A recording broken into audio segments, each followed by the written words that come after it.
We just got finished going over Machiavelli, so next we're going to take a look at humanism.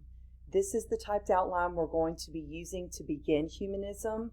There are several different sections on humanism. You see it's a Roman numeral 3, and we basically have several sections involving letters. So just make sure you're keeping your outlines in order so that you're studying the material in the order that we are going over it.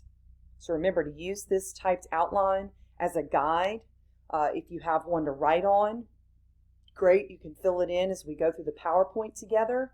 Otherwise, just use it to refer to as you're taking notes if you don't have a way to print this out for your own copy. So here's the beginning of the PowerPoint to explain the topic of humanism for our Renaissance chapter. So let's start with the characteristics of humanism.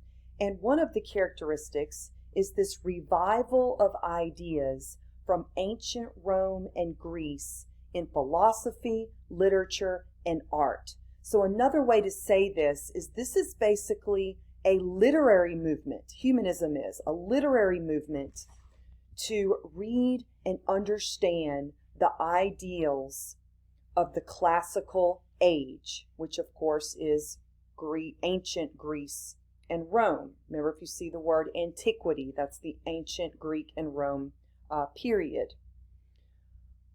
They're also wanting to reconcile pagan literature with Christian thought. Pagan just basically meaning non-Christian. So the non-Christian works with, of course, Christian thought. They're trying to reconcile the two together. So that's just one of the characteristics of humanism. Another one is this strong belief in individualism. There's an emphasis on man and the great potential of human beings. Now remember that there's a big contrast in how man was viewed during the Middle Ages, the time period before the Renaissance, which you're going to hear me refer to often because you're going to have to make some comparisons there. In the Middle Ages, we know that humans were seen as small, insignificant people who should focus mainly on how they can earn their salvation, how they can get into heaven, and making sure they're living their life to please the church. Whereas humanists, they focus on the individual and enjoy life. They're more worried about the here and the now, and not, what do I need to do in order to make sure that when I die I go to heaven? They definitely glorify man's life here on earth. So again, where are the people of the Renaissance getting these ideas? From the ancient Greeks and Romans. That's how they lived their life. They believed that man has dignity and worth, and they weren't just completely focused on the church and how they were going to live their life in order to get salvation in the end. So that strong belief in individualism, the emphasis on man, major characteristic of humanism. In addition to that, kind of what goes along with it is this idea of virtue. Virtue meaning the quality of being a man. It's this idea of excelling in all of one's pursuits. So basically striving for excellence in everything that you do. Don't just settle for the ordinary, but go for excellence in everything that you do. All right, another characteristic of humanism is the focus first on studying ancient languages. And initially, Latin was the main focus. And of course, we're talking about the Latin that comes from the ancient Rome period. That's the language of the church. And so you would go to Roman Catholic services and the whole service is spoken in Latin. So that was basically the language of the people. But after the fall of the Byzantine Empire around 1453, Greek became more studied rigorously as well. It doesn't mean you don't have Latin anymore. It's just that Greek came to be studied rigorously, as well as Latin. And then by 1500, all rediscovered Greek and Roman texts were translated and printed. So I'm going to give you an example of someone who fits this category. Here he is.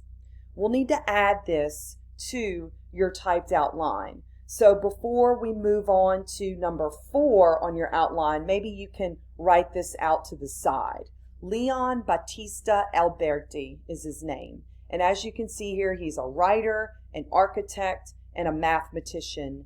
And he promoted a revival of Greek and Roman texts. Something that he's well known for saying, men can do all things if they will. So I want you to associate him with humanism as far as promoting the revival of Greek and Roman texts. All right, so moving on to, again, your typed outline on number 4. These are more characteristics of humanism, all equally important. You see, the humanists believe in a liberal arts educational program. That will include grammar, rhetoric, poetry, rhetoric, of course, meaning persuasive writing, history, politics, and moral philosophy. So you can see the liberal arts, they were there during the Renaissance period thanks to humanists.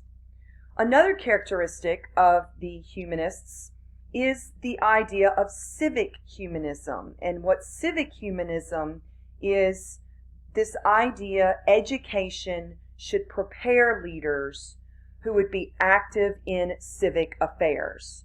So what that means is you need to do things for your community to make your community better. And humanists should be involved in government and use their rhetorical training. And when I say rhetorical training, I mean, to impress and persuade others in the service of the state. So use that training to serve their state. Okay? So do more things for your community, be involved, don't just be idle and sit around and do nothing. So again, the humanists were big supporters of the idea of civic humanism. And then one other thing to bring up, one other characteristic about humanists is the fact that humanism was often more secular. If you've never heard the word secular, that just means worldly, not as focused on religion and the church, so more away from religion and the church. And they are lay dominated, which again just means not church dominated. Okay? And we know most humanists remain deeply Christian in both Italy and Northern Europe. So even though we're talking about this movement of coming away from the church, not being as focused, don't get me wrong in saying that humanists are deeply Christian. Okay? So don't make the mistake and think they're not. They're just not as focused and 100% concerned about pleasing the church like they were in the Middle Ages. Okay, so know the difference there. So now that we've gone over the characteristics of humanism, it's now time to start going over specific examples of humanists. So actual individuals that are examples of humanism. Here is the first one, Petrarch. I put him first because, as you can see, he is considered the father of humanism. You might want to just write that next to where it says Petrarch on your typed outline, probably next to those dates. Y'all, speaking of dates, I am not a huge date person for every single little thing. You need to know the date of the overall time period we're studying, and there may be a few dates here and there that I say, okay, make sure you know these dates. But I'm giving you dates for references mainly, okay? But if there's specific dates I want you to know, I'll go over them during those review in the highlighting, okay? All right, so we've got the father of humanism right here. He is considered the first modern writer, and we know that he claimed that the Middle Ages, that period between the fall of the Roman Empire and the emergence of the Renaissance, so period full of a lot of death and wars and despair, those were what he called the Dark Ages. Okay, so he's claiming that that period was known as the Dark Ages, better known as the Middle Ages or the medieval period. He was perhaps the first to use what's called critical textual analysis to ancient texts. What that means is he's taking a close examination of the great Roman texts to understand what they were about. So you are really studying these old writings to arrive at the truth, okay? Critical textual analysis. We know he was especially influenced by Cicero, okay, who was part of the ancient Greek and Roman times. So that definitely inspired Petrarch in his writings, okay? So one more time, close examination of Greek and Roman texts to understand what they were about. That's what textual analysis is. We know Petrarch is known for his most famous poems. Talk about one in a minute, that he would write in the Italian vernacular. Vernacular means your native language. So instead of writing in Latin, like so many people were writing, he chose his own native language, which was, of course, Italian. So that's definitely going to make him stand out from others. One piece of work that he wrote, you don't have to write this down, I thought it was an interesting story, was about a mysterious woman named Laura. And no one knows for sure if Laura really existed. We don't know if she was real or not, or it was just a figment of his imagination. But his well-known writings were about this mysterious woman named Laura. So I thought that was interesting just to bring up.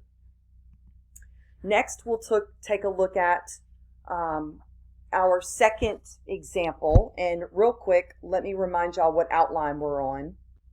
So remember, we've moved on to this part of Roman numeral 3's outline. Okay, so number 4 was the rest of Petrarch. And now we're moving on to a second example of a humanist known as Bruni.